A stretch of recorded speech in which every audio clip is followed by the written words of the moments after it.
So we now focus back on to end clients. Earlier I mentioned that in the public sector there have been clearly quite a lot of blanket decisions being made. I think there's enough in the legislation to stop people from actually making blanket decisions as they were made there. But there are end clients, I think, out there that don't understand the issue, but also end clients that are perhaps dodging the issue, because I suppose if you've got 5,000 contractors and you're issuing engagements every 6 months, potentially you could have 10,000 engagements to review every year. You know, just how big is your HR department going to have to be? So there is a way of clearly avoiding the issue, and both public sector and indeed private sector entities have taken that approach, and you'll see that there's a link there, and again one of the links you'll be receiving to a website called offpayroll.org.uk, where you can actually see some of the end clients and how they're dealing with these issues. It's done on a RAG basis, so red for not dealing with the issue, amber for dealing with it, but in some instances you'll find contractors saying not dealing with it fairly. Whether that's true or just their opinion is obviously up for you to decide. And then those that are green are those that are approaching it properly, and I'm delighted to say that Markel manages to appear on the list as a green. But there are, so you can have a look on there, but there are clearly entities that are avoiding the issue. That's been evident from the banking and the financial services sector. And of course, not only is this happening now, but actually they made that decision before IR35 was deferred back in March of last year, and largely they've stuck to their guns. And of course, what they're doing is effectively saying, we don't want to engage with personal service companies. We'll engage with you, either we'll take you on as staff, fixed term contract, possibly through an umbrella company, or possibly even as an agency worker. And of course, all four of those scenarios result in one thing, which is pay as you earn, and essentially you're going to be a lot worse off unless you can negotiate some kind of a rate rise. But I think with the market the way it is at the moment, with COVID-19 being around and probably being around for a while longer, the ability to negotiate additional rates is probably a rarity rather than a reality. But the thing that clearly contractors need to do is you need to speak to your end client, you need to speak to your agency and understand what's going on. So if we move on to the next slide, please. What I'm going to do in the next two slides is talk about two surveys. Now, the first one was undertaken by Brooks and Legal into about 500, sort of slightly over 500 end clients, and of course that was taken back in April 19. I don't think many people were particularly prepared at all. So obviously in the run up to what we thought was going to be the April 2020 introduction of the changes, and at the time of the people surveyed, 59% were going to take a blanket approach. Well, clearly that is absolutely not an option at the moment, and you would be mad to try with the way the legislation is framed and the way HMRC's guidance is put together. You know, 2/5 of end clients feared losing contractors if they didn't assess properly, and I think that made sense at the time, and to be honest, it still potentially makes sense now. Interestingly, only 47% had taken steps to understand IR35 at the time, with a third working on gut feel. Now I know IR35 being status is not a black and white issue, but you know, I think people expect, you know, HMRC are going to expect a bit more than operating on gut feel. And at the time, 15% had no idea about IR35 at all. It would be interesting to know whether that 15% has changed, or whether the market has moved on. You'd like to think with the dress rehearsal that effectively we had this time last year culminating in the deferral, that 15% would be next to none, but I'm rather scared that that isn't the case. So if we can now move on to the much more recent survey, and this was undertaken by IR35 Shield and actually appeared a couple of days ago. And okay, it was looking into responses from over 3,300 contractors. So it was people coming at things from a slightly different angle. But it was interesting, some of the results that it produced, and I've only picked a few of them. There were many more that we could have looked at. So we've not got end clients making blanket decisions in the way that they were in the public sector. What we've got is almost a quarter of engagers that basically are banning limited company engagement. So it is a type of blanket decision, but it's not one that's going to fall foul of the regulations, because they're just basically dodging the issue altogether. 34%, so just over a third, are engaging things on a case-by-case basis. Well, if in the previous survey 47% had taken steps to understand IR35, then that looks to perhaps be a lower number now than it was back in April of 2019.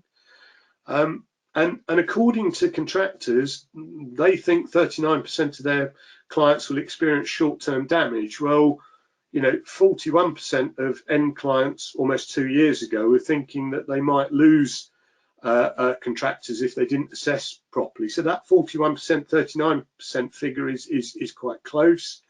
And 36% of contractors think that there will be long-term damage. Now, that's obviously their assessment, that's their opinion, but if they're right, then just taking this kind of sort of blanket approach, even though it isn't what we understood from previously, I don't think is very clever. And I think we will see the pattern changing over time, because if end clients start losing resources, start losing the best contractors, then essentially I think they will have to revisit what they do.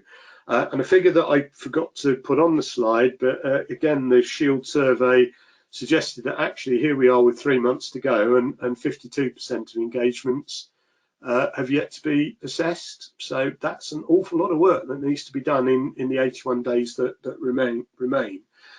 And the last statistic, which was on the slide, and I also wanted to mention, is that apparently 52% of engagers are using CEST. Now, I'm going to come on to CEST, but you may think, and this is me being perhaps a little bit facetious, if 15% of end clients didn't know what they were doing 2 years ago, you could argue it's now up to 52% if they're using CEST. But let's move on to the next slide. So, and indeed it is CEST. So why don't we like CEST? Why would we not ensure a CEST determination? Well, it's something that can be undertaken voluntarily, but it isn't definitive. In 15% of cases, it doesn't give a decision. If you approach an independent consultancy, if you have a contract review via the IPSA contract review service, you might be told that the engagement is borderline inside or borderline outside, but you will never not be given an opinion. So, and that's important because actually end clients are obliged to give an opinion. So why would you use a tool that 15% of the time doesn't give you an opinion at all? It's clear it doesn't fully match case law. Its sort of current reiteration is probably better than it was, but it's still not as perfect as it needs to be, and it still doesn't ask questions about mutuality of obligations. Now, HMRC have always ignored mutuality in the past, and will try and do so. But of course, with the recent case, with the referees case, that was actually won at both the lower tribunal, or first tier tribunal, and the upper tier tribunal, on the basis of mutuality of obligation, or certainly one of the key factors. So they are going to have to address this issue, but it's still not made its way into the CEST tool, and it can clearly be manipulated. Why would you want to rely on a tool that can be manipulated? And indeed, HMRC have been very clever and said, yes, they'll stand by the results unless some form of compliance activity determines that the result has been incorrectly put together. So it isn't really a worthwhile tool to use, but unfortunately it seems like over half of end clients are. Can we move on to the next slide, please? So what's the impact on you guys? Well, you're rarely going to be the decision maker, but you can influence things. So there's no point sort of going to end clients and sort of begging with a begging bowl. I think you've got to produce information. So perhaps get yourself a contract review, and you know, even perhaps look at buying tax losses insurance. That's the kind of evidence that somebody independent has said this engagement is outside of IR35. And if that engagement is continuing after April, surely that's a good reason for the end client to take a view that it should remain outside of IR35. But unfortunately, you're influencing, you can't make that decision. If they decide otherwise, then they can back that up. Unfortunately, there's not a lot you can do. You could argue is go out there and find small company and overseas engagements, because then you're in charge of your own destiny. Well, that's probably easier said than done. But where you are in engagements where the engagement is deemed to be inside IR35 by the end client, what you're going to find is, one, your day rate, if it was £500 a day, that is now going to have to be, that is now going to be the day rate inclusive of all of the deductions. So once you've taken off apprenticeship levy, employers' national insurance, then you're suddenly on a day rate that's probably closer to £440 a day. Then you're going to be taxed on it. And because it's inside IR35, you're going to, the triple whammy is that you're going to lose your travel and subsistence. And if you like, the quadruple whammy is that you lose the 5% deduction for notional expenses. You can retain that on an engagement that you deem to be inside IR35 if you're working for a small company or an overseas company, but you don't retain that if you are working on an engagement where the end client is making that decision. So it's loss of opportunity, it's loss of earnings. Yes, apparently you have an appeal process, but we'll just see how valuable that turns out to be. I think you can guess from my approach that I don't think it's really going to help you a great deal. Something else that you perhaps do need to look at is that there's always been warranty clauses in contracts, and it may well be that agencies are basically saying if they end up with the liability when they weren't expecting it, they're going to look to you to pay that liability. Now, it won't be a tax liability, it will be a warranty that you have indemnified them for. Now, whether they actually choose to enact that clause is an interesting thing. Legally, they probably can, because your company will be deemed to be a sophisticated entity, and therefore, you know, they've signed a contract with this warranty. Whether an agency wants the reputation of chasing after its contractors and suing them is another matter.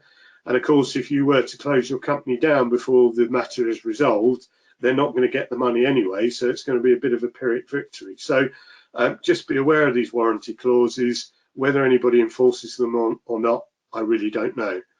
Can we go on to the next slide, please?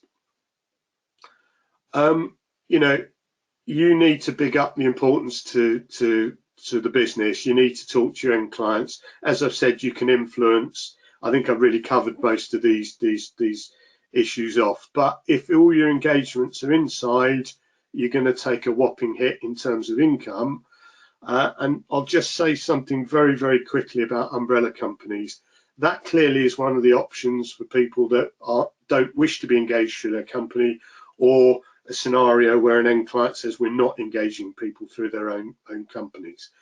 If an umbrella company is compliant, so yes, it makes its deductions for providing the services that it does, it deducts tax and national insurance properly as it should do, there is no reason why you can't operate through an umbrella company, it's compliant.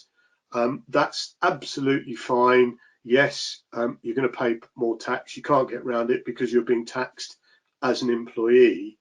However, if you've got an umbrella company or indeed any other provider coming along and talking to you about things like loan arrangements, or when I was at Accountex, which is the accountants' big exhibition every year, I actually had a contractor come up to the stand and had been offered an engagement where he would be paying his, I think, pay as you earn, part of it via Poland.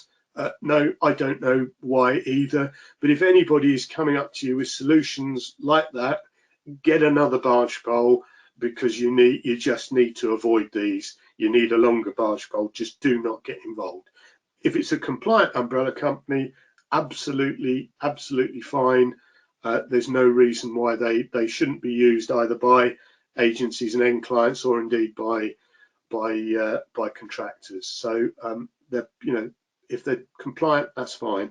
If they're offering anything fancy, starting with keep 85% of your income, run and keep running. Let's go on to the next slide, please. Okay. Just really to say that HMRC have made a number of pronouncements to say that they are not, basically, unless they're presented with a gift wrap situation where somebody has deliberately been fraudulent or criminal in the decision-making process. If your engagement's deemed to be inside after April, when you'd perhaps deemed it outside prior to that, they are not going to make these retrospective inquiries. I tend to believe that, not because I'm completely naive, but because HMRC need to police the future. If they don't police the future properly, then we'll be back where we were by the mid-noughties, where everybody just thought, well, what the hell, HMRC are not doing the inquiries. We're just going to treat every engagement as being outside of IR35. They cannot afford for that sort of complacency.